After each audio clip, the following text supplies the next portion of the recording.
Welcome back to the War Report, guys. I got a very special guest with me this evening. Today is Monday, August 14th. First and foremost, man, introduce yourself to the people. Who are you? What do you do? What's your name? Let them know. So my name is Michael Hobbs. I'm on Instagram at Mike is Newark. I'm a political operative, strategist. I work for a firm by the name of More Strategies. I'm the president and founder of More Strategies. Yeah, from Newark, New Jersey. Okay, all right, Newark representative. And just to get a reader some background, or listener some background, rather. I've known this gentleman for a very long time, so it's only natural that when we starting back on the War Report, this guy's one of the first subjects that we interview. Very interesting fellow by the name of Mike Hobbs. Now, we're going to get right into it. We're not going to waste too much time on this one. Break down how you got your start off in the political scene. Let's start off there and give people like kind of a timeline and fast forward them into 2017 present day. Word. So we gonna make this quick. You know, I don't really like talk about myself, but we gonna do it. Okay. So I started, in politics at 16 as a student organizer at University High School. Okay. We shout organized University High School. Shout out to the Phoenix. Shout out to the Phoenix. So at 16, we led a protest against like the budget cuts, and Chris Christie, who was governor, he had just got into office. He was slashing everything and laying off teachers, like really just affecting our overall quality of education. Mm-hmm. And myself, a couple of great other organizers from the city. Some of them went to university, some from other schools, like banded together and formed a coalition that like moved 7,000 students, like, for a walkout. That was like one of the first times that Newark had started seeing student protests since like the 60s. So like, we got a lot of notoriety and publicity in that space. Mm-hmm. And then from there, I just transitioned into doing education policy work. Mm-hmm. So I interned for a lot of organizations in that ed space. And from that, I just kept going. I never really stopped. And I went to college. I didn't major in political science. I majored in business. Mm-hmm. But I still was active working on campaigns. Mm-hmm. Which campaigns? So after I did the student walkout, I worked for a gentleman by the name of Jarrett Adams. I was his student organizer. Mm-hmm. So we were able to move a lot of those same people who were, coming out in our protests to, actually be votes for him. So from that space, we, not to tip my own cap, but we got him the largest turnout in the school board election out of the South Ward of Newark in the history of the school board election. Okay. So that was facts, all facts. Straight facts. We were able to really move the needle on the electoral politics tip. So I was able to parlay that into other opportunities. And from there, I just really learned I started learning the business a little bit. Okay, let me stop you right there before we get too far. I will let you finish your timeline of events. You know what I mean? Because Jarrett Adams, I'm assuming, is still kind of high school to college. I'm assuming. High school to college. Yeah, because I had to stop you there and talk about a little bit about Jarrett Adams, right? Word. Because he did run for mayor in 2016, and he lost to our current mayor, Ras Baraka. Now, I'm not going to ask you your direct opinion on Jarrett Adams. You know what I mean? I know you have a different relationship than I might have from the outside looking in, right? Yeah. But at the time of his school board election, what had he done technically to really be on the school board, in your opinion? So, Shavar has an interesting background he's an attorney. Okay. So Shavar, he represented a lot of parents, and he also at the time he was the board president of the Boys and Girls Club here in Newark. Okay. So he helped save the Boys and Girls Club from being extinct in Newark by helping them raise money. So that was one of the things that really brought him to notoriety in Newark. And then on top of that, he represented parents in different cases against the school district where people weren't getting the proper education they were deserved to get. Okay. People in traditional public schools. His background. People in traditional public schools, going to schools that they felt weren't meeting their needs. Kids with IEPs not really getting the services that they need to get. Okay. So he wasn't really known to the community for the work he does. Mm-hmm. But people operatives and people who are attorneys, they typically, unless they really out here running in front of cameras, you don't really know who these people are, but they be out there fighting for us. So okay. On that respect, you know, Shavar had did a lot like on the legal end to help black kids, and then on top of that, he started a school. So people don't know that Shavar started he was like one of the founding you know, members of KIP. So he brought KIP to Newark, and and that's where he began as a charter school. So that began to get him like, you know, a little more notoriety from people in the community. Started to know his work. Okay. So as he built up his brand, he was like, you know, well, not even brand, but just built up his notoriety, his notoriety in the city. Brand. People started asking him, "Are you going to run?" And you know, Shavar, I don't think Shavar is a person who, like, you know, shies away from, you know, being an advocate for the community behind scenes, behind the closed doors, or, you know, in public. Campaign. So like, you know, that was a natural move for him. Okay, all right. Now, you did mention the Boys and Girls Club. Now, somebody listening to this interview is going to say, well, some of the Boys and Girls Clubs actually closed down. But you gotta understand the economic climate. I'm not trying to blame him. 2006, like 2007, 2008, everything was closing down, right? You know what I mean? Like we were like, this is like during the time when Booker first got in office. You know what I mean? Like, and then we had the economic downturn, 2008, 2009. So like, there was no funding. Like you gotta look at it like this. Like Boys and Girls Club is like funded by donors.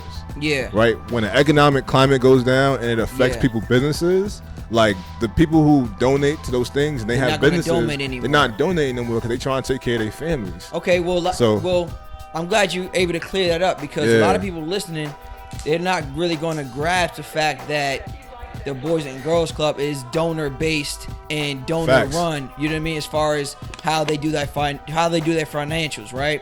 So like me personally, I didn't know that. You know what I mean? I just see a Boys and Girls Club closing down. I just think it's wrong. Yeah, I feel the same way. Right. So like, but if the money isn't there, then it's impossible to run a program there. Yeah, but you also gotta understand that, like, and this is to everybody, like, people don't donate to causes as much no more. Like they donate to the person who's like running that operation. Okay. So Shavar being from Newark, being an attorney, representing like kids in these high profile like cases, like that allowed him to attract donors to come and say like, you know what? He's over there, like, he's doing this great work. Like, we're going to donate on his behalf because he's the president of this organization. Okay. So, like, you know, like, even though he might not have saved all 10 of them, right? If he's able to save 3, to me, that's a win because 3 is better than 0. Okay. You feel me? All right, well, let's move on past the timeline. Word. After the school board campaign with Shavar, what was next for you? So, I was in college, man. Okay. I was in college. Like, I was really just trying to, like, figure out myself. What you wanted to do. What I wanted to do in my life. Who you like, were. I had all these amazing experiences, right? Like, you know, working on campaigns.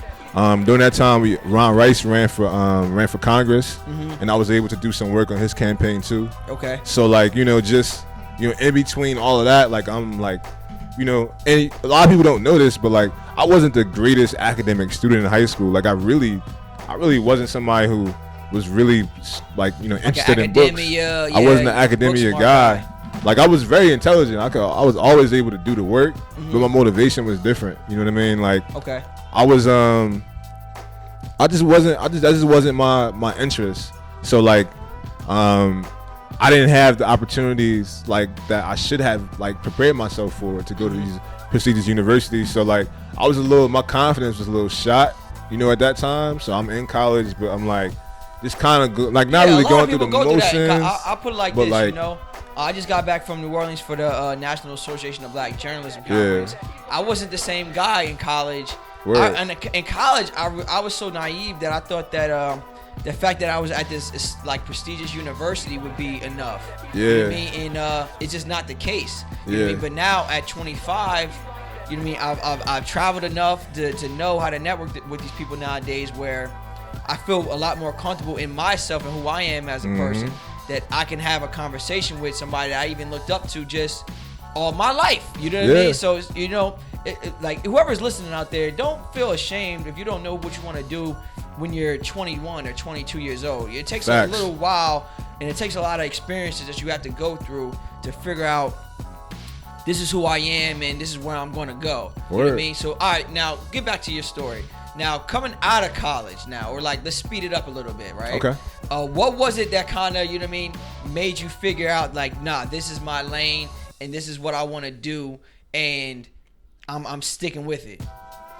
So wow, a lot of things. Okay. Like I had already, so via the internships and the people that I had met from Shavar's campaign, like I was around a lot of high level conversations. Okay. Right, and like you just said, like exposure really changes your mindset about things.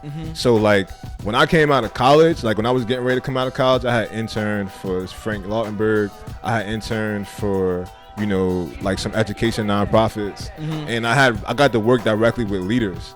So like my mindset was like not the same as a typical college graduate. Like I was coming out on some like, yo, I'm already a boss. Like I need to find me a position where I could like use my mind, use the training that I have gotten to lead. Okay. So like most people coming in looking for like a an entry level job just to pay the bills, and my mindset is like, nah, I'm a boss. I already know how to do this stuff. Like I've been around, like I've been influencing like people's work behind the scenes. Now, so obviously you're still on the right path to that, right? But coming out maybe like 4 years ago, right? Were you accurate in that assessment, or did you still had to learn a little bit more before you really starting to take off now? So definitely, I came out, like I said, I came out with a mindset, but like experiences humble you.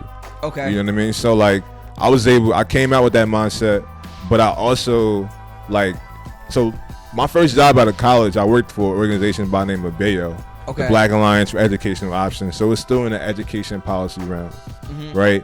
When I first applied for that job, I applied for the executive director position. People don't know that. Like I came out, I had got an interview for it. I thought I had a good shot at getting it. Had the right recommendations, all that type of stuff. But I didn't get it. So they came back to me probably 4 months later, and saying that they had another opportunity that they thought I would be a better fit for, because I didn't have the experience to be leading the organization. Yeah. So at first I was like, nah, nah. Like I kind of still have that about me. You know what I mean? If I wasn't good for you then why am I good for you now? And my experience with that is with Northwestern University. You know what I mean? I just came back from the conference or whatever, and they got like a graduate program. And actually, J.A. Adonde, he's I'm not saying he quit his journalism career, but he stopped. He put it on hold to be a professor there and be an advocate for the graduate program there at Northwestern University, where he went to school. But coming out of high school, I didn't get in there for undergrad, so I feel just kind of weird. You know what I mean? Even trying to go there for graduate school. You know what I mean? Maybe Syracuse. I'm looking at Syracuse right now as a better lane for me, as a school that was like really wanted me to go there for undergrad, but I chose University of Maryland. But now, you know what I mean? It kind of it gives me a better vibe about the school now that I may be looking for a graduate program. So proceed. Please, continue, please, going on with your conversations. So it was very humbling, to like not get told that you think you the shit. You think you the shit, right? Yeah. And then somebody tell you not the shit. Well, even if you could handle it. Even if I say you could handle it, right? Yeah. They don't think you can. They don't think I can.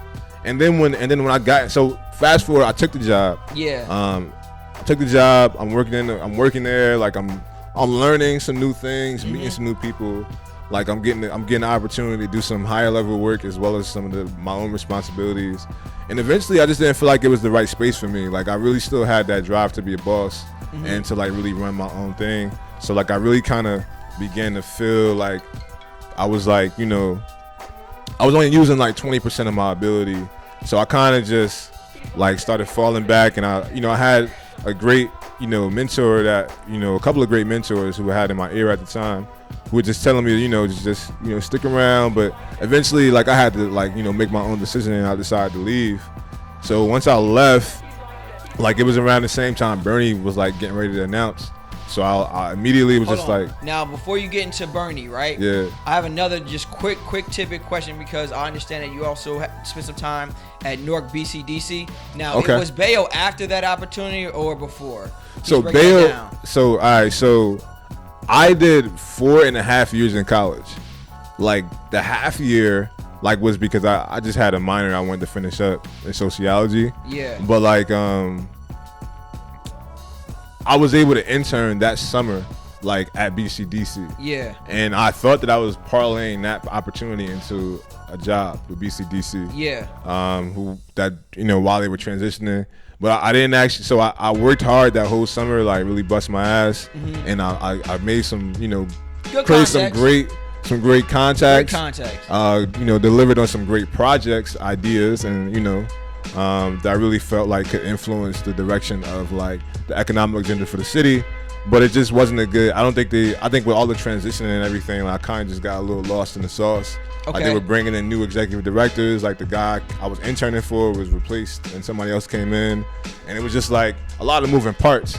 So I just don't think I really was like, able to seize that opportunity because of the things that were just happening behind the scenes. Yeah, it was kind of out of your control. It was out of my control, really. Yeah, so like the hungry kid, you're looking for different opportunities. Yeah. A lot of the times, some things are out of your control, but a lot of things are timing, man. Yeah. Timing is big, timing bro. is crazy, and God's plan is God's plan. That's Absolutely. what I'm starting to realize about life. Absolutely. That's what a lot of my peers are starting to tell me about, and you know what I mean? You live and you learn, you know what I mean? So please continue. So you're getting into the Bernie conversation, which I really want to discuss with you. Yeah. So how'd you get involved with Bernie? What was so appealing to Bernie to you?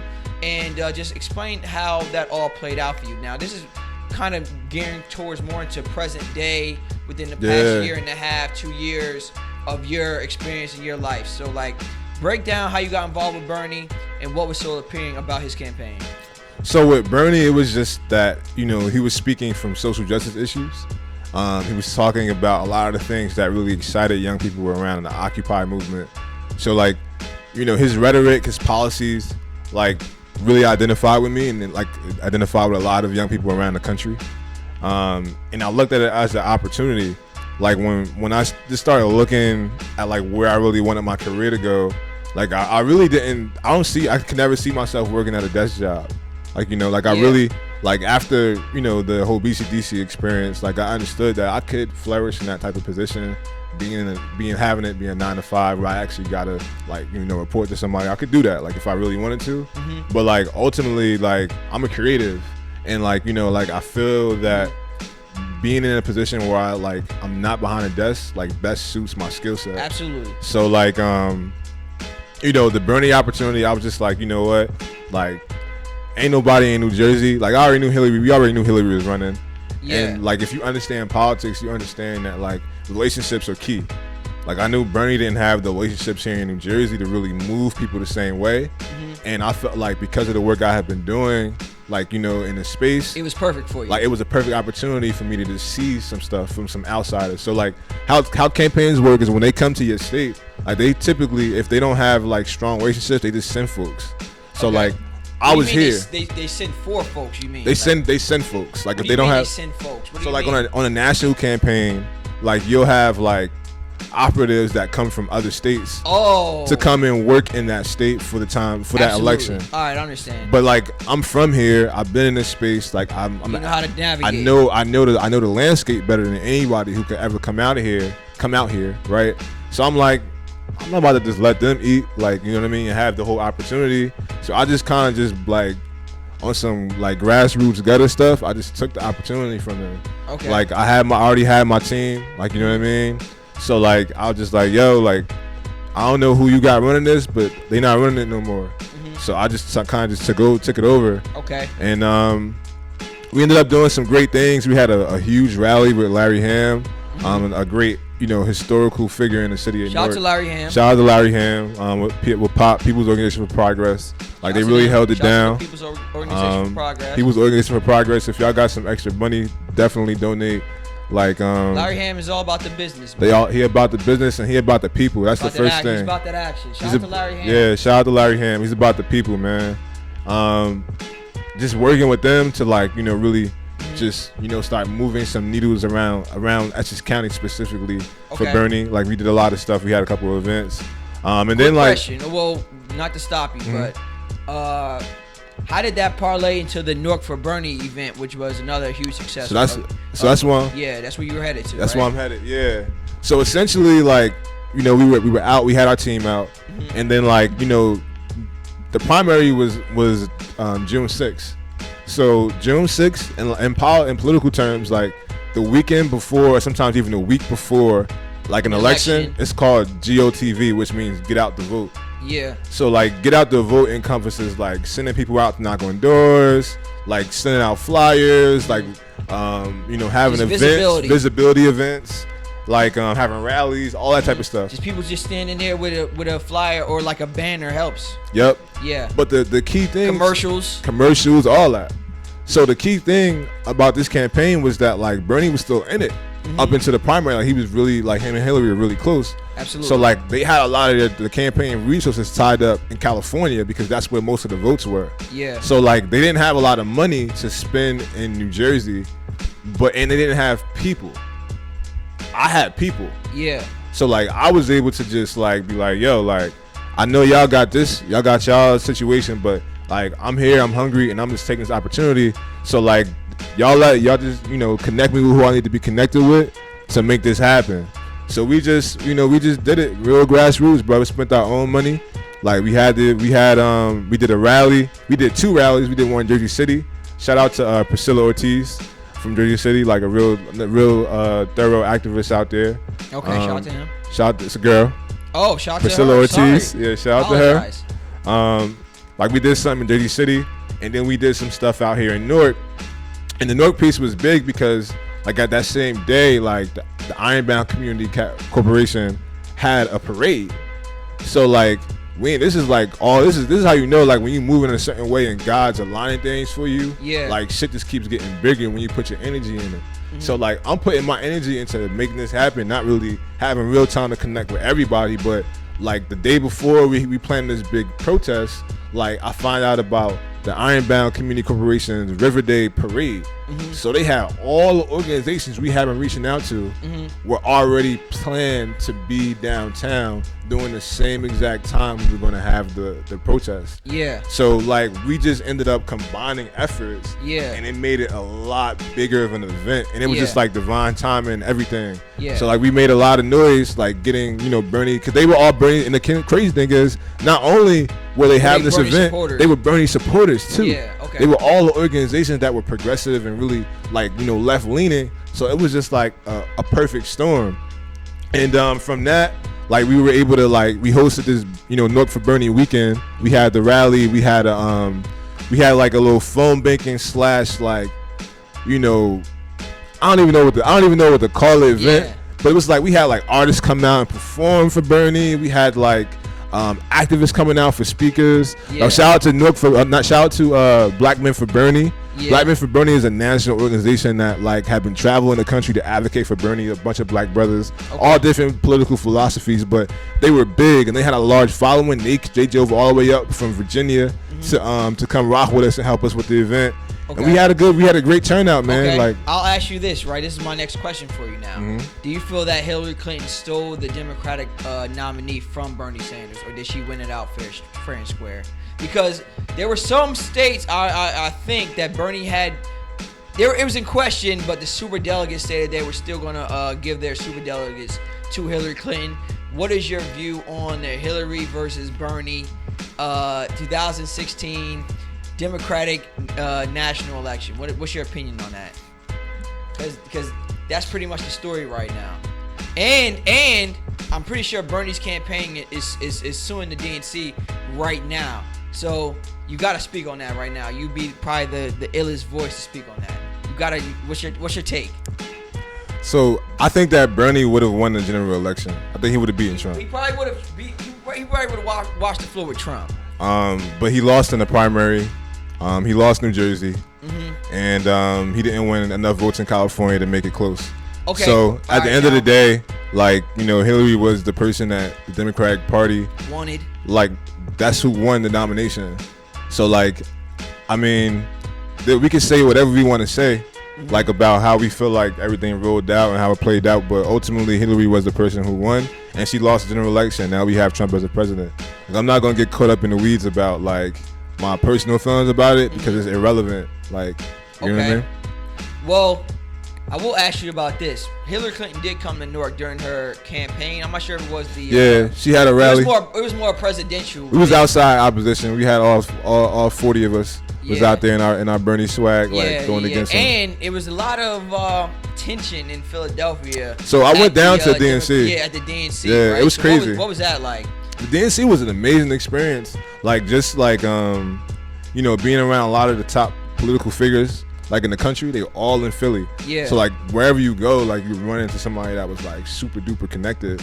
So like that was a great experience. I think from a like activist perspective, there was a lot of protests, like, you know, about the decision to, you know, continue with Hillary's nomination, because they felt like, you know, in different states, they felt like, you know, some of the elections weren't really like, you know, fair. Real elections. Some people felt like, you know, there was some voter suppression stuff going on. I can't really speak to that. I know in New Jersey there wasn't no voter suppression. Like you could go to the lines and see that there weren't people really voting. Yeah. Like as like in a way the numbers that they should have. Like for a guy like Bernie who was like, I voted for Bernie. I voted for Bernie too, and you know, but like in my state, I could speak about New Jersey. I wasn't in every state. Okay. I could speak about New Jersey, and I don't think there was personally any okay. like Why voter do suppression. you think Trump was able to defeat Hillary Clinton though in the because he was weakened from the primary. Like people, I think like the general public's feelings about her was just negative, like because of like a lot of stuff that like people perceived that happened during, like, you know, during the primaries. Like okay, now she came out the primary a very scarred candidate, and like had Bernie you know garnered enough support to win, like he would have been much more positioned, like to, you know, to be, you know, to be Trump. But you know the other thing about this is like a lot of people don't know that like when you're a politician and you're in the public eye for a long time, and like, you know, you grow, like just like with anything else, like it's like a basketball player, right? You know, when LeBron James came in the league, he came in the league a monster, but like he's not the same LeBron that he is today. You know what I mean? Well, what do you mean by that? You saying that I'm saying you grow. For example, like even though LeBron, you grow as a player. Has been whatever. They said LeBron didn't have no jumper. They said LeBron had no jumper when he came in the league, right? They said you got to just. But you're saying it almost like, if you're using that analogy though, you're saying almost a lot of things that Hillary had were almost a positive, where it's actually the kind of the opposite though. That's not what I'm saying. What I'm saying is that you grow. Like I'm just saying specifically as you grow, as you mature in the spotlight of your position. Like LeBron matured in the spotlight of his position, and so did Hillary. Like she changed her visions on different things. She changed her views, and she matured as a person and got to understand the will of the people. Like that's what your job as a politician is to really bend to the will of the people, right? Okay. So like when public perception was high against certain things, right? She had to be like out front against those things, because you're not in like in a position to like not. That's the thing. Like if you're a career politician, like you're not just there for 4 years. Like you're trying to like escalate your career. So like you gotta go with what the people want. You know what I mean? And if you're not doing that, they'll vote you out of that seat. So her, like she like grew and her opinions changed because people's opinions changed. Like as we woke up as people, like her views changed on things because she's polling. She's seeing what people care about. You know what I mean? Like that's any politician. Bernie. I don't know if I really agree with that per se. I don't really think that. I think that politicians actually aren't moving to what the people actually want and what they're actually thinking. I think that they're using it to their advantage politically. Maybe you could say that, but deep down they don't really, you know what I mean, like really care, you know what I mean, what the American people really think or what they really want, you know what I mean? Or like, it's hard to really scale because every one person is only worth one vote, right? But at the same time, we can get into the whole Cory Booker endorsing federal marijuana, you know what I mean, at the federal stage, right? Why wasn't he saying that 5 years ago? Why is it just popular now? Because it's a possibility now, or the fact that, you know what I mean, this is his opportunity to possibly run for president in 2020. You know what I mean? I kind of see it as fake. You know what I mean? But I'm all for it at the same time. I'm gonna have to stop you right there. Okay. So I'm gonna answer the first part, right? The first part was like about, you know, maturing your views to meet the needs of the people. Okay. So I think that like regardless of like what your personal opinions are, you're in elected office to bend to the will of the people. Like you have to, on at least you're in that seat to serve me. I'm a taxpaying resident of America. In theory, though. Of America, right? In theory, that's so how like it works. you do what I tell you to do because I'm paying your salary. I'm paying, like, you feel me? In theory. Even if you privately disagree like what I'm saying or what we want, like we gonna like this. We You gotta say what we care about.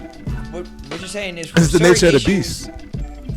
The public can't force the hand of politicians. That's basically what you're saying. You said for some of the issues the public can't or can. They can. Absolutely. Okay. Absolutely. I agree with that. And now, so like for that, you know, with Hillary, we can just close this out with Hillary right here. Yeah. Like, you know, Hillary was in a position where she had to, you know, change a lot of her views because like the world of people just had changed so much. Millennials, like, we're such a powerful generation in terms of like access to social media and like putting our projecting our thoughts and opinions out in the universe for everybody to see. The Twitterverse. So like, you know, 50 years ago, like the only way that they could actually, or not even 50 years ago, 20 years ago, right? This is how fast we moving. The only way they could understand what we wanted as a general public was calling us on the phone and doing polls. Like Quinnipiac, like all those, you know, organizations that do like polling, like they would call people and be like, yeah, they always call the same amount of people. Like they have a list of people who they call. It's always the same folks. Like, you know, they get called for everything. So like, all right, I'm calling these people to see if they care about this and that. And that's how they use those numbers they get from the polling to project what the rest of the people care about. Right? And that's never been a true representative of like what people's real feelings are, but it's the closest thing they can get to, because they don't, like, nobody has money to call every single person in America. You feel me? But like now that millennials are on social media, getting our opinions sourced is such an easier thing to do. Like because we're tweeting about it, and when something happens, we instantly tweeting, posting Instagram memes. Like we on Snapchat, video chat, you know, putting the videos up. So like our views are out there in the ethers for everybody to see. Yeah. Like so now we're vocal, but we're talking about it right now on the wall. Yeah. So now it's like, oh snap, like they really do feel this way. We're enhancing the conversation. So we gotta appease these folks. Like if we want their votes. So heck yeah, they gonna like, people gonna change their opinions on things. But like that don't mean, I don't think Hillary's a overall bad person. Like I don't think, like, you know, the whole visualization of Hillary was really warranted. But it's like politics, bro. Like it's mudslinging. Like that's what happens. Like during primary season, that's what happens. Like it's part of the game. Like it happens that way. Like especially when you've been around the public eye so long, like people gonna have dirt on you. Like now, but that's enough politics right now as far as nationwide. Excuse me. What I really want to talk to you about now is your brand, your company, and millennial outreach that you try to do. So what is it that you try to bring to the table when you speak about millennial outreach? Because we are talking about how we're kind of changing the game and enhancing the conversation. So like, what's your strategy, and like, what do you try to bring to the table when you enter the boardroom or the meeting room, whatever the case may be? So for me, it's just about like, you know, so I think we talked a little bit about polling, right? And we talked about like how, like, you know, people source the opinions of like young people differently than they did in previous generations. So like just being able to get that information to like the candidates, like figuring ways to like really get them to see what young people care about, like in creative ways. It's what I do. Also, like, you know, the way media has worked over the last 50 years, and when it comes to campaigns, has changed. And it's like we're really on the cusp of complete disruption, right? Like social media is becoming more and more an important piece of like how you like your campaign optics. Like before, like you seeing people spend $20-30 million just on like TV ads, right? But now millennials, it's still important. It's still an important piece. But I saw from I will get back to Trump real quick. What I saw from Trump, he didn't really have that many ads like months. You know what I mean? Lean back, but he really ratcheted up like the mean TV ads like the week before the election, where it was like, do you really want the Clinton baggage in the White House? And it was just over and over and again. I saw that narrative, and I think that really like kind of pushed him over the top over Hillary. But yeah, get back into what you do though. I don't want to keep talking about that. So it was I think just being more strategic with your TV dollars is important for a lot of campaigns now, right? Yeah. Like you don't have to like. It's expensive still. It's expensive. It's always going to be an expense that's like justified. But like the way that the market is going, like you don't have to spend like 85% of your campaign budget on TV ads no more. Like, the money should be going out to getting people, like, volunteers and people out to knock on doors. Like, and that's the conversations that we having. You know what I mean? Like, yo, like, you need to be really engaging folks. You really need to be knocking on doors. Like, forget, like, throwing TV ads all the time. Even organizing town halls. Like, you know, that's a really important thing. But then, you know, being able to know how to do their town halls in a way that gets young people engaged and get them in the room is another thing that I feel like I'm an expert at, right? Okay. Just like, you know, so to go a little bit back to the Bernie thing, like I held I ran a test run for a model that I created for Millennial town halls. And it really just encompassed like using a lot of arts and culture, like to really, you know, have the conversation move differently and keep them involved and engaged at a different level, right? So like that model is what I've been like when I meet with companies and I meet with like campaigns about like how they should like really think about engaging millennials. It's like it's really arts and culture based, you know, like using different like strategies that to, you know, boost their social media, you know, and get people really talking about like, you know, the important things like your policies and what you view. I think one question that all politicians, right, if this, you know what I mean, viral one-click video blows up, right, all politicians should probably really ask the question is, how do I get a millennial to actually buy into what I'm saying on TV? Like, how do I not come across as a politician from 20 years ago, where the younger guys, or just millennials in general, guys and girls rather, we don't have to accept what you're telling us anymore. We don't have to believe what you're saying. Okay, Google. We don't have to do that anymore, do we? You know what I mean? And I think we kind of talked about this off the record, the way Trump kind of came in, no matter what you can say about him, but he's not really a politician, for one. And on top of that, he used, I guess, some type of his savvy as far as just being on TV for so long, of just taking over narratives and just, you know what I mean, just being honest, you know what I mean, speaking his truth, even though his truth might be like fucked up or racist or whatever the case may be. People bought into just the honesty of what he was saying, and you know what I mean, they believe in the First Amendment, and that's, I think, what propelled him into the White House, man. What's your take on that? Now, it's tough to come on here and like really admit that, you know what I mean? But at the end of the day, I'm a firm believer in, if he could do it, then that gives me the opportunity to say what the fuck I want to say. So I believe in that. I 150% agree with a lot of the things you just said. I won't say I agree with everything. Yeah. But I agree with the fact that like Trump has really changed the narrative and changed about what's like cultural norms. So like one of the things that's really important is to know that, and I want everybody to like listen to this, like to walk away with this in one point. Like political correctness is dead. Like there's no more respectability politics. Like, you can't respect it. It's done. Like nobody cares. Why should we? Nobody cares about the person who's just gonna come up in here and tell you what you want to hear all day. Like we want people who gonna say something that's real. Like like that's what, like, you know, a lot of the conversations I'm having with folks is just like, yo, like you can't just come up here with your practice, you know, talking points, with your resume, your talking points in your resume, and think that you're gonna be able to win elections. Like it's not working like that no more. Millennials, we woke. Like we Google everything you say. Like why you saying it? And if you wrong, we gonna raise our hand and say, yo, you wrong and you lying. Like so you gotta be real. You also gotta know how to package yourself to make yourself appealing to like a wider demographic of folks who don't want to see the clean cut, like, you know, the clean cut leader. The clean cut, like we want somebody who's relatable. Like exactly. You know what I mean? That's what's really big with us. Like if we want relatable candidates, and like a thing that really needs to change in politics. And like I when I went down to DNC, like went in meetings and you know, worked with Jammu Green's campaign. Shout out to Jammu. Shout out to Jammu Green from Fox News. We really had a great opportunity to work on her campaign and try and, you know, get her that DNC chair role. That was a great experience. And just my conversations down there with a lot of leaders was just that, you know, ultimately, like you can't just, like the way you train candidates has to change. You know, like you gotta understand that what you did like 20 years ago, like a lot of people always talk about that 50 state strategy, right? That Howard Dean model.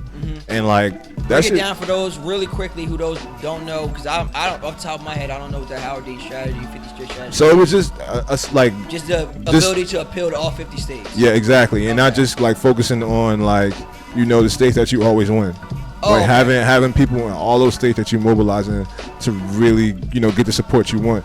So like that worked for, you know, that worked, you know, but it's just like now you got to have a 50 state strategy, but you also got to have a social media strategy. And like it can't be just like I'm gonna post and tweet. Like it has to be like I'm gonna do these other next steps to keep people engaged and to get in front of people in a non-traditional way. And I think I'm not gonna get too much into like how I do that with my firm, because that's proprietary information. But like in terms of just having that creative mindset, like when you trying it's valuable. So that's, you know, so that's a little bit about like, you know, how things are changing. One thing I wanted to ask you, you know what I'm saying, you don't have to give up too much information as far, because I know you're in business, but just securing the bag. Word. You know what I mean, in politics. As far as like what you can convey, what you can do for these elections or campaigns rather. Yeah. I should say campaigns, right? Like, speak about that experience, some of the challenges, some of your I guess successes. You know what I mean? What's it like trying to secure a bag and get paid for what you can do for a campaign? Yo, it's hard as shit. Yeah. I'm gonna keep point blank period. Like, it's hard. You know, so like when you work on campaigns, right? Like the main thing you gotta understand is you come into a space where people have been like working these campaigns for 20, 30 years. You're young. First off, I'm 25 years old. Yeah. Like I may have been doing this stuff since I was 16, but like people like still looking at me like I'm wet behind the ears. Yeah. Like, you know what I mean? So like people. What's a new day? It's a new day. That's the number one thing. You just always gotta be confident and know that like what I'm talking about, y'all don't even understand yet. Because exactly. you talking to people who are like, you know, could be in their 60s, 50s, 70s. Politics is an old person's sport. Yeah. Like politics is what people traditionally did when they retired from their other careers. You feel me? Like you do politics after you done made your money in business. Yeah. After you done like, you know, did a lot of other things. You know what I mean? So you got 60 and 70-year-old people running as candidates. Like, and you know, they have different mindsets on how their campaign should be run. So just being able to you know, secure that bag can be tough. It could be daunting. It's not for the faint of heart. It's not for the weakest stomach. Yeah. You feel me? Like you gotta have some persistent. You gotta have some balls. Like you gotta be persistent, and you gotta also like people who do this shit full time. You know that you gotta be a hustler. Like they ain't taking no breaks for you. They ain't taking no breaks. Like so even if your pockets. So if you're doing it part time, just don't even waste your time. Don't waste your time, bro. Yeah. Unless you got the relationship. A guy like Mike Hobbs is gonna run all over you. You already know. All day. Tank style. All day. War report, baby. Yeah, like the war report tank. You feel me? Down to lay down. Well, you know, like that. You know what I mean? Nah, it's like that though. Okay. Like, cause this, you know, people don't understand politics is a warfare. Like, it's like mental warfare. Like people was trying to manipulate you. Yeah. People trying to get in your head and see how strong you are. People testing you at all times. Like people trying to get what you warfare. What you're trying to do for yourself, for them under their wing. Yeah, they trying. They want your ideas. They want your heart. They want your soul. They want your hard work. Wow. They want all that from you, and they want you. If they can, they want you to do it for free. So you got to be the type of person that's really sure of themselves. Yeah. You know what I mean? Like people like I get passionate when I talk about this because like, you know, it's your life. It's my life. Like, you know what I mean? And I done been through some shit.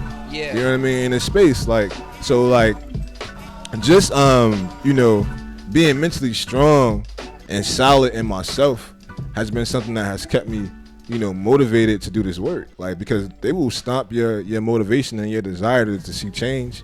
Like, they'll stomp that shit out of you with a couple of tricks. Oh, you know what I mean? So like, if you ain't really ready for this, like, go do something else. Go work for corporate America. Like, this shit ain't for everybody.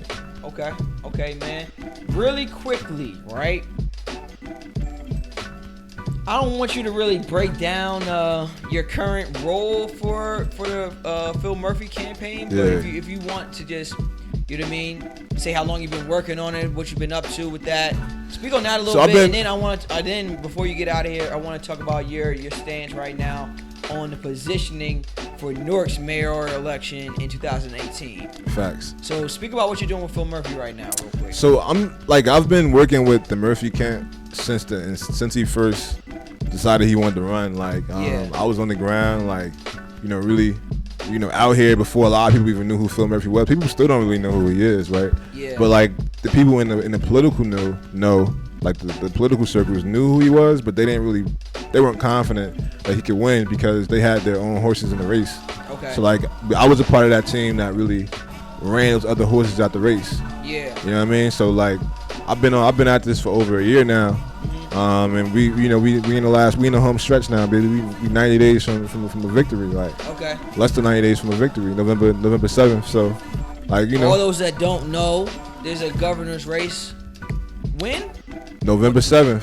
This year? November. Where he's going against the Republican candidate. Yeah, Kim correct? Kadano. A lot of people what's don't crazy? know that. A lot of people aren't aware that there's a governor's race now in New Jersey. But this is the vote is November 7th. But the thing about this race, this is one of the biggest races in the country.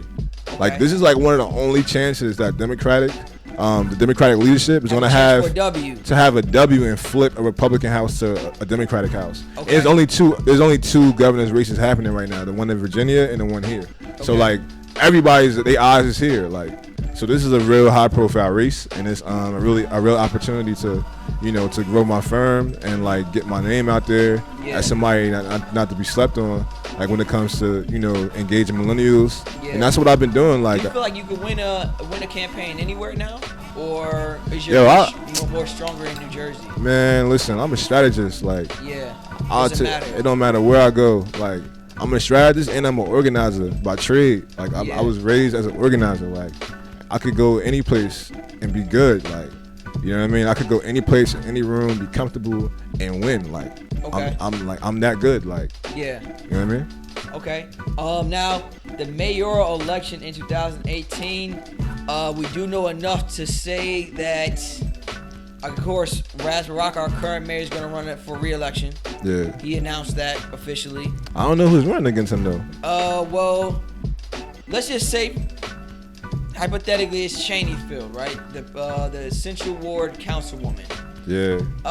What's your opinion on that? You know what I mean? Are you gonna stick your head in Newark's politics this next coming around, or will you sit this one out? It depends if they got the. I don't really know enough about Cheneyfield, to be honest. Okay. I know, I know from historically she was the council person prior to this. Yeah. But I don't really know a lot about her or her what her policy views are. Mm-hmm. So I don't really know who I would support.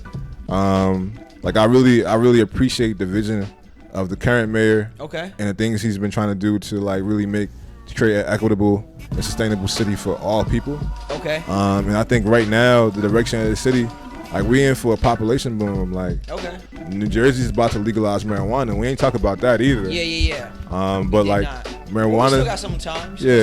Marijuana's about to be legalized in New Jersey, and the inner cities are going to see a population boom that some people are estimating to be 200,000 or more. Okay. Just in Jersey City, Newark. Patterson, Newark, Hoboken. Okay. We're going to see an influx of people from New York coming over here, and Newark is 15 minutes from the city. So we about to see a huge population boom over here. Okay. You know what I mean? So when that happens, we need somebody in office who can really fight for the people. You know what I mean? Who's going to be an advocate to see development happen in a way that doesn't displace the people who are already here. Mm-hmm. And I think I can say wholeheartedly that I feel like the mayor he understands that. Yeah. You know what I mean? And so I would just want to, I don't know what Cheneyfield's views or whoever else decides to run. Or even her vision for that. Or what her vision is. And until I hear that, I don't know. But I do know I support our current mayor right now. I feel like I mean not right now, but I support what Baraka has been doing. Okay. And I hope that whoever, if he doesn't win, which I think he's going to win at this point, he's been doing his thing. He don't have, unless a whole bunch of unforeseen things happen over the next couple of months. Who knows? Politics is like that sometimes. Yeah. I see him moonwalking into that re-election. So but I support our mayor and I support his vision for the city, definitely. Okay. You spoke a little bit about the the legalization of marijuana, right? So, Yeah. Game changer, bro. Yeah, not only you don't have to speak on how it's going to change New Jersey, but from a legality standpoint, how does that happen? Is it just really just all about Phil Murphy winning in November? Is it go in legislation the first day he becomes governor? Like how does that even happen? So there's two ways that this can happen, right? Yeah. I think the way it's going to happen is there's going to, like, right now, Senator Scutari from Union, New Jersey, from Union County. I think he's actually, from Union County. Shout out to him. He introduced a bill in the state legislature to, like, legalize marijuana. That bill is going to be, like, completely, like, shout out to him, man, for doing that. That's like a big step. Like, just having somebody come out it's already and say, on paper. It's on paper, but now it's like, all right, like, we got the legislation there, but, like, now we gotta have a real conversation, right? Like, we got people who've been, like, locked up, been harassed, been, like, thrown in jail over marijuana. Yeah. Like, what you doing for them people? Yeah. You feel me? Like, are they exonerated? Are they going to be exonerated? Are their records going to be wiped away? Yeah. How you going to deal with marijuana in schools now? Because it's not going to be illegal. So, like, can you still give people, like, records for having marijuana in school? Can you take away their financial aid when they go to college and state for being caught with marijuana and getting a ticket? Like, all those things have to be addressed. And right now, as the bill's currently written, like, it doesn't address those things. Are they fixing that now, or that's where the advocacy part comes in? Okay. And that's what, like, a lot. I can't really speak on that. But, like, there's some people meeting behind the scenes. Like, I'm one of those people to really just make sure the conversation is being shifted to, like, make sure that we get our piece. Like, yeah. And I ain't bashful in saying this shit. Like, black people, this should be our industry. Yeah. Like, we've been harassed, we've been jailed. You feel me? Like, we still getting race. jailed more than any other race over marijuana. And now they want to make and it now legal. all the funders and people are looking at it like, this is a cash cow. We want this. Like, and now you're just gonna take it from us and not give us our part. Like, that's just not happening. Well, like, not in 2017. Like, we not having that conversation. Like, okay, well, you could say that, but at the same time, that has been the narrative for Black America, right? You could discuss the opioid crisis, for example. Would be a good response to that. Would be that, you know what I mean? Back in the 80s, when crack cocaine and just cocaine in general was wrecking black families, black life in America, there was no such thing as the cocaine crisis or the opioid crisis. There was the war on drugs, which meant locking black people up for it. You know what I mean?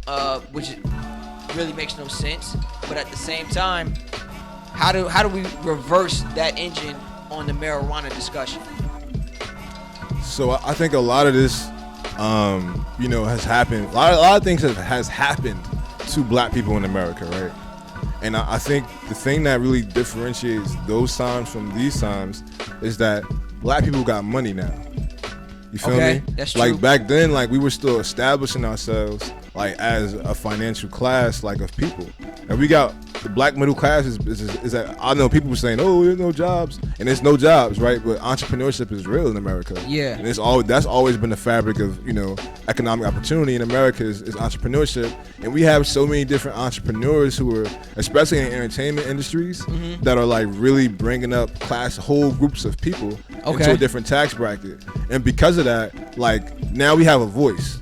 Like, when you got money in America, you get a voice. Okay. And now when you control industries, you get an even bigger voice. We got people like Jay-Z who own Tidal. Yeah. We got real access to media, right? Absolutely. To get our voices out there and to control the narrative. Yeah. Like, what has so far what has happened to us in of that. America is that we haven't been in control of the narrative. Okay. Right? Now we control our own narrative. We control our own narrative. When in the history of America have you seen as many, like, powerful black documentaries like the Khalid Browder story, like the 13th? Right? Yeah. Like, those things didn't exist during the war on drugs. The war on drugs was just a war on us. The only people that actually had an opportunity to talk about it was NWA. Yeah. Because they had the platform. Now we got a million NWAs. All these rappers that got followings that are actually articulate enough to speak, and not articulate because everybody can talented talk, too. but not even talented, just informed enough to speak on this intelligently. right? Like we gotta tap into those brothers and sisters and be like, yo, like we need you. We need you. We need you over here. We need you over there. And they already understand it. Like right before, like we was like kind of like, you know, it was like gimme, push. Like I gotta get mine. Yeah. Like now we're starting to see the rebuild of like, you know, that Black Wall Street mentality when everybody's, you know, working together. Like, you know what I mean? Like how many, we never, like who would have thought in the 90s, right? That we would see so many East Coast artists living on the West Coast.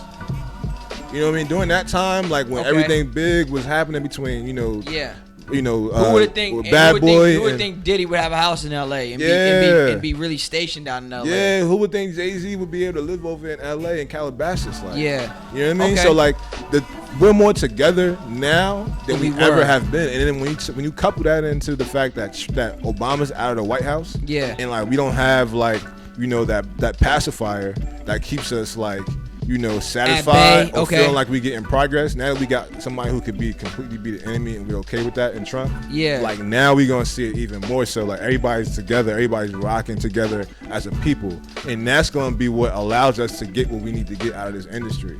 Like, you know, and the close out on this, when I look at the Kennedys, and I look at how when alcohol prohibition ended, and they allowed the Kennedys and Jameson and all them brands who were operating illegally to come back, and they created a pathway for those organizations to come back in and operate in the marketplace legally. Okay. We need to be doing that same stuff with marijuana. Yeah. Like if you know you got a brother who's manufacturing 200 like, you know, $1 million worth of marijuana a year. Yeah. Like that's illegal. That's a legit business at that point. Yeah. You need to figure out a way how you could tax that and bring him into the fold and not dismantle him through the law enforcement, right? Yeah. Because that's what's happening. Like, you know, people are really making real money in this, you know, in the marijuana like industry, but they're being in New Jersey and in other states where it's illegal, but they're being attacked by the federales, you know, by local police. Like their business is being disrupted, and it's only causing more problems and more crime. Okay. So like the way that we think about, you know, marijuana policing has to change. Like we can't think about it as it's like we gotta think about it as legit business opportunity to, like, you know, to create revenue for the states. And like that's what this, you know, this change in consciousness is happening like nationally. Okay. Like now you see Cory Booker able to come out and say like, yo, like I've always felt this way, but now there's a space for me to say it. Yeah. You feel me? Like Cory Booker, I don't look at him as just taking it's an opportunity, yes, absolutely, for him to be ahead of the curve on other politicians. But like, let's be real, like Cory Booker was the mayor of Newark. You think people in his administration, and this is like no shot at anybody. Yeah. You think there wasn't one person in his administration who smoked marijuana and he found about it and decided not to fire them? Let's be real. Like there's people, like this shit is this is real stuff, right? Yeah. Like people use marijuana. Yeah. And like politicians know people use marijuana. Yeah. People in their offices may use marijuana. Yeah. And maybe like, even the politicians themselves. You never know, right? But at the same time, like if the public support, like how we talked about Hillary, if the public opinion changes, now I'm free to say what I always felt. Okay. And now I'm free to be the person I want to be. Like being a politician, you got shackles on you, bro. Okay. Like you got shackles from. You can't say certain things. And then if you like, when not only you can't say certain things, when you got donors who may be competing interests, may have competing business interests, you definitely can't say nothing. So it's like, you know, like you got to understand that this, like, you know, like when you put yourself in a position to run for office, like you putting yourself in a very boxed in, confined environment. You're only allowed to move so much to the left, so much to the right, so much to the up, so much down. Like, so like once the public opinion, you know, moves and expands that box that you can reach from, like you can come out and say the things that Cory Booker is saying. He's talking about this stuff from a social justice perspective. He's saying, yo, it's wrong that we've locked up so many black people for this. Yeah. Like we need he should stop us saying reparations, but goddamn, like if that's not what he alluding to, then I don't know what else we talking about. Okay. All right, well, that was pretty much my last question, man. Shout out to Mike Hobbs, man. He really broke it down for the listener. If you didn't get you ain't soak up a lot of game in that last hour of podcasting, man. I feel sorry for you. You should have been listening you need to listen back to it twice again. Mike Hobbs, man, shout out to you, man. Salute to you, because you're one of the few people out here that are representing black interests in these corporate board meetings, politician board meetings, whatever you want to call it. Give the people your social media, how they can find you, your name of your company again, and how they can get in contact with you, man. So I'm on Instagram. I'm also on Twitter. Right now, my social media handle is Mike is Newark. And my company is More Strategies. You can find us. I don't have a website. Like, a lot of people be like, yo, like, you don't got a website? Nah, because I don't want my clients out there. I don't want people knowing who I'm getting money from, really. Yeah. And then on top of that, like, we social media people, I got pages, like, you feel me? Like, I got a LinkedIn. Like, that's more, that gets me more in contact with my client base than like having a website that nobody knows about. Okay. So like being able to use LinkedIn strategically, like, you know, you can find me on LinkedIn. It's morestrategies.com. That link will take you to my LinkedIn page. You can like and follow the page on there and just get updates about what we're doing and the stuff we're working on. Like, we're really trying to change some things in this country for black people and for millennials, and just shake up the game. Okay, man. Shout out to you, man. Shout out to the War Report. Yo, thank you. Yo, word up. Thanks for having me out here, man. The War Report. Shout out to the War Report radio series on iTunes. Go on to iTunes podcast section, guys. Like, subscribe. War Report radio series. As soon as you type it in, it comes right up. Twitter feed, at War Report Radio. Instagram handle, war_report_radio. We're signing out. This has been Jarrett Adams, chilling with my main man, Mike Hobbs, Mr. Hossum. More Strategies. We're doing it big. Peace. Peace.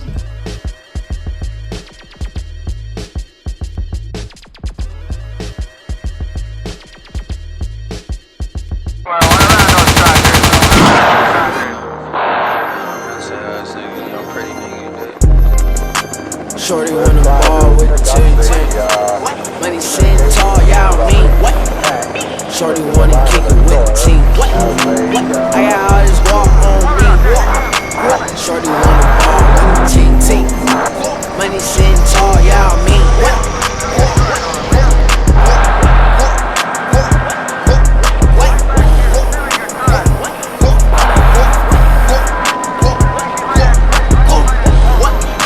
Shorty wanna ball with the team. Money sitting tall, y'all mean what? I'm counting all this walk on me. Counting all this walking on me. Sipping on that motherfucking lean. Bet you seen motherfucking lean. Niggas water down like some fucking floor ring. Bitches lord of the ring. Diamonds looking like summertime. Tryna buy my flow, am I wrong? I thought I told that whole world is mine. I just took his bitch like a crumb. Shorty wanna ball with the team. Money sitting tall, y'all mean what? Shorty wanna kick it with the team. I got all this walk on me. Shorty wanna ball with the team. Money sitting tall, y'all mean